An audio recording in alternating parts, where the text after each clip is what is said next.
Shalom Bapak Ibu dikasih oleh Tuhan. Apa kabar kita semua? Saya percaya kita boleh terus mengalami kasih Tuhan di dalam kehidupan kita sehari-hari. Bapak Ibu yang dikasih oleh Tuhan, kembali kita hari ini untuk merenungkan firman Tuhan. Karena itu mari kita siapkan hati dan pikiran kita. Kita satu di dalam doa, kita berdoa. Bapa di sorga, terima kasih hari ini Tuhan kami diberikan kembali kesempatan untuk merenungkan firman-Mu. Tolong kami Tuhan, sehingga firman-Mu yang kami dengarkan boleh terus mengarahkan hati dan kehidupan kami untuk menjadi kemuliaan bagi nama Tuhan sendiri. Terima kasih Bapa, di dalam nama Tuhan Yesus kami berdoa. Amin. Bacaan renungan firman Tuhan pada saat ini saya ambil dalam Kejadian 50 ayatnya yang ke-20. Kejadian 50 ayat yang ke-20, saya baca bagi kita semua. Memang kamu telah mereka-rekakan yang jahat terhadap aku, tetapi Allah telah mereka-rekakannya untuk kebaikan, dengan maksud melakukan seperti yang terjadi sekarang ini, yakni memelihara hidup suatu bangsa yang besar. Bapak Ibu yang dikasih oleh Tuhan, ketika kita menghadapi suatu masalah atau problem, baik dalam rumah tangga, di dalam pekerjaan, atau di dalam kondisi-kondisi yang lain, apa yang ada di dalam pemikiran kita? Apakah kita mulai untuk melihat bahwa itu adalah hukuman yang Tuhan berikan kepada kita akibat dari dosa-dosa kita? Atau kita mungkin memandang bahwa ini adalah akibat dari masa lampau kita, di mana kita dulu pernah melakukan kesalahan dan hari ini menjadi dampak dari semuanya itu. Atau mungkin kita mencari kambing hitam di balik setiap permasalahan kita. Kita menyalahkan suami kita menyalahkan istri kita menyalahkan anak-anak kita.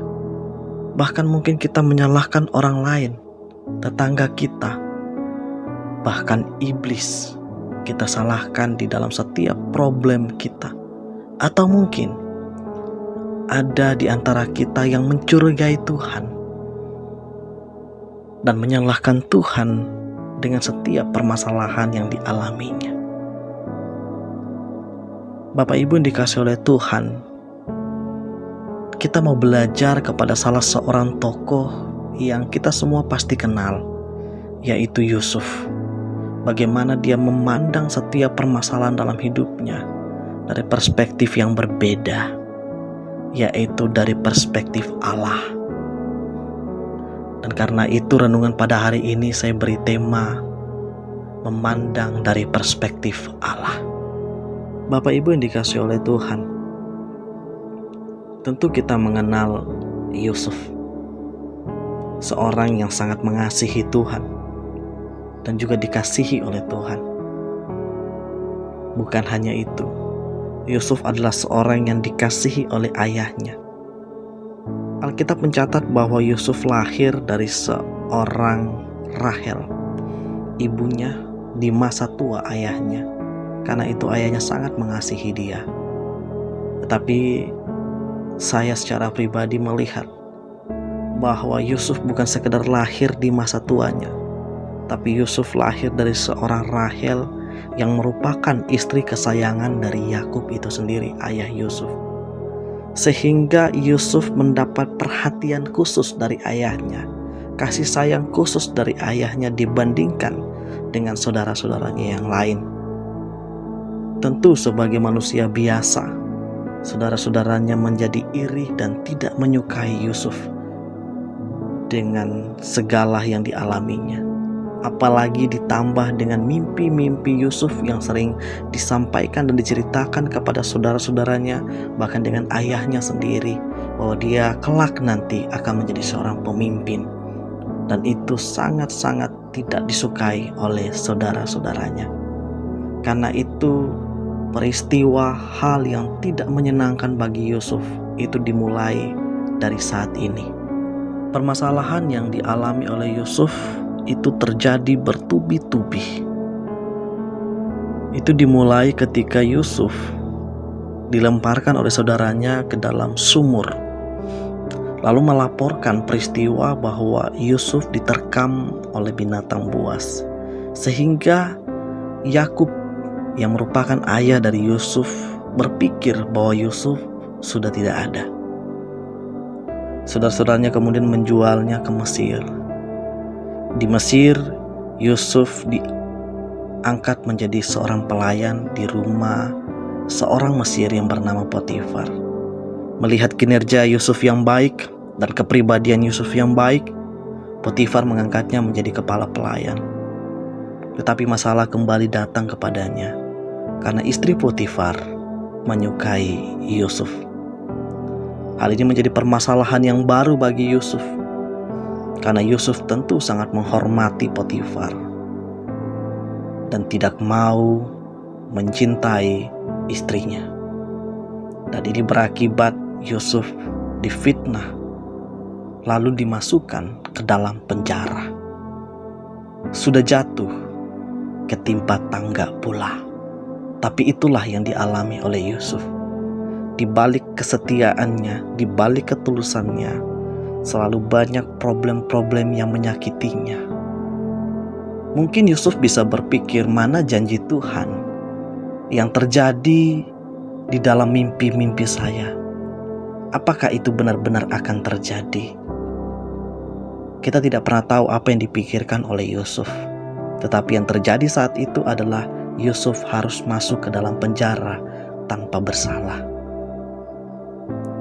Yusuf berjumpa di sana dengan dua orang, yaitu juru minum raja Firaun dan juru roti raja Firaun, dan mereka menceritakan mimpinya kepada Yusuf dan Yusuf mengartikannya, dan semua arti yang diberikan oleh Yusuf itu terjadi persis, sehingga ini menjadi sarana pertama di mana Yusuf akan mengalami hal yang luar biasa di dalam kehidupannya selanjutnya.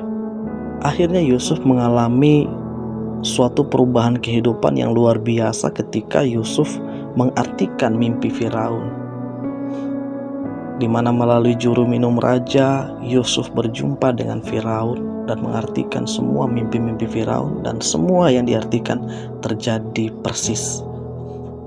Sehingga dengan semua ini Yusuf menjadi orang penting di Mesir, dan seluruh mimpi-mimpi Yusuf itu benar-benar terjadi karena semua saudara-saudaranya itu bersujud kepada Yusuf pada akhirnya.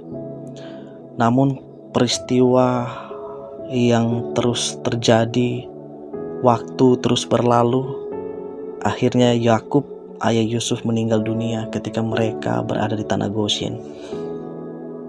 Sehingga saudara-saudara Yusuf mengalami ketakutan kepada Yusuf, mengingat kembali mereka pernah melakukan dosa yang besar kepada Yusuf. Tapi kita belajar dari Yusuf. Yusuf tidak mempersalahkan saudaranya. Yusuf melihat semua itu dari perspektif Allah. Karena itu apa akibat dari perspektif seperti ini di dalam kehidupan Yusuf? Yang pertama, di dalam setiap pengalaman yang dialaminya, cobaan yang dialaminya, masalah yang dialaminya, dia tetap kuat dan tetap mengandalkan Tuhan, tidak pernah kecewa sama Tuhan. Karena dia melihat semuanya itu dari perspektif Allah. Dia mampu menghadapinya. Dia kuat menghadapinya. Seberapa kuat Yusuf? Tetapi itulah yang terjadi. Yusuf berdiri dengan gagah di hadapan saudara-saudaranya, di mana saudara-saudaranya bersujud kepadanya. Yusuf kuat, Yusuf bertahan, Yusuf setia, karena Yusuf mampu melihat segala yang terjadi di dalam kehidupannya dari perspektif Allah. Yang kedua, dengan Yusuf memandang segala sesuatu dari perspektif Allah, maka Yusuf mampu mengampuni semua kesalahan dari saudara-saudaranya. Bapak Ibu saudara-saudaraku yang dikasihi oleh Tuhan, melalui firman Tuhan ini saya mengajak kepada kita semua untuk belajar seperti Yusuf. Di dalam setiap problem kita, permasalahan kita, kita memandang dari perspektif Allah, bahwa Allah itu punya rencana dalam kehidupan kita. Seperti Allah memiliki rencana dalam kehidupan Yusuf, Tuhan juga punya rencana dalam kehidupan kita. Mari kita melihat hal itu. Mari kita melihat bahwa semua rancangan Tuhan dalam hidup kita itu adalah rancangan yang terbaik. Sehingga di dalam setiap problem-problem yang kita alami di dalam kehidupan kita, kita mencoba melihat bahwa itu diizinkan Tuhan untuk kita alami. Karena Tuhan punya maksud di kemudian hari yang mungkin hari ini kita tidak tahu apa maksud Tuhan. Tetapi yang kita percayai bahwa semuanya akan indah pada waktunya. Dengan semua itu, saya percaya saudara dengan saya akan tetap kuat di dalam menghadapi setiap problem-problem dalam kehidupan kita. Masalah apapun yang kita hadapi, kita tidak akan menyerah, tetapi terus mengandalkan Tuhan di dalam hidup kita. Karena kita sadar, kita tahu, kita bukan sekedar bertahan, kita bukan sekedar ingin kuat, tetapi kita sadar Tuhan punya maksud dalam hidup kita. Dan yang kedua, di dalam setiap masalah yang Tuhan izinkan, terkadang ada orang-orang lain yang terlibat di dalam, bahkan orang-orang jahat, bahkan mungkin saudara-saudara kita yang menyakiti kita di dalam hidup kita. Ketika kita melihat dari perspektif Allah, maka kita akan melihat bahwa orang-orang ini hanya Allah Tuhan untuk membuat kita masuk ke dalam rencana Tuhan yang mulia itu. Karena itu kita pasti punya peluang untuk bisa mengampuni orang-orang yang menyakiti hati kita itu. Saya tidak mengatakan bahwa setiap problem hidup kita akan lebih mudah untuk kita hadapi, atau akan lebih mudah ketika kita mengandalkan Tuhan, ketika kita melihat dari perspektif Tuhan. Tetapi dari kisah ini kita belajar bahwa kita bisa lebih kuat, kita bisa lebih mampu menghadapi setiap permasalahan dalam hidup kita. Yusuf bukan cuma sekedar memiliki perspektif yang berbeda, tetapi kehidupannya, seluruh kehidupannya mengalami suatu kebersamaan dengan Tuhan. Dan kebersamaan dengan Tuhan inilah yang mengubah perspektifnya. Dan saya berharap kita semua mengalami suatu kehidupan bersama dengan Tuhan. Kita bukan sekedar berubah perspektif kita melalui firman Tuhan pada hari ini, tetapi kita berubah perspektif kita menjadi perspektif dari sudut pandang Allah. Karena kita mengalami kehidupan bersama dengan Tuhan di dalam kehidupan kita senantiasa. Ayo kita mengubah perspektif kita, bukan dengan cara berpikir saja, tetapi dengan hidup bersama dengan Tuhan. Tuhan memberkati kita. Amin. Mari kita berdoa. Bapa, terima kasih buat firman-Mu hari ini. Ajar kami untuk melakukan setiap firman yang telah kami dengarkan. Di dalam nama Tuhan Yesus kami berdoa. Amin.